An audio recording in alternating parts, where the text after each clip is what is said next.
Lane Motor Museum is a collection of about 500 cars. It's mostly European, although not exclusively. Our kind of overriding theme is unique and different cars that you typically don't see other places. My dad was a big car person. He got a new MG when he was in Germany in the Air Force. He bought a brand new 54 MG TF. When I was 12 actually, so my dad asked me what I wanted for Christmas. And I said, well, since I helped you restore your TF, I want a TF of my own. He did get me a TF, but the catch was, it was all in pieces.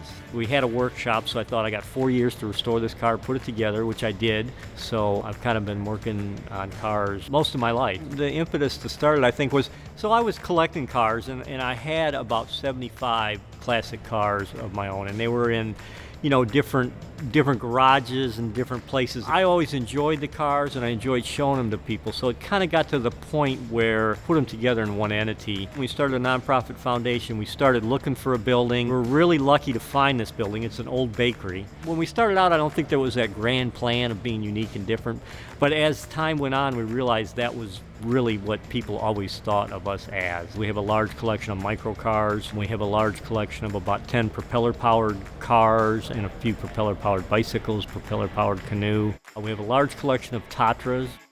We have 50 Citrons in the collection. We drive all of our cars. The art of the car is to drive it down the road, because that's what, you know, that's what everyone was made for. It's exciting to see that happen because the place is alive. People can get right up next to them. They can look inside them. They can walk behind them. There's a lot of people say that I've been to a lot of museums, and a lot of people say, you know, I thought I've seen almost everything, right?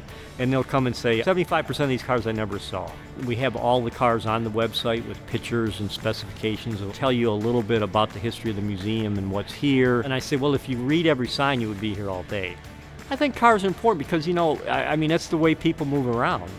I think cars are still an important thing of how we connect with everybody else.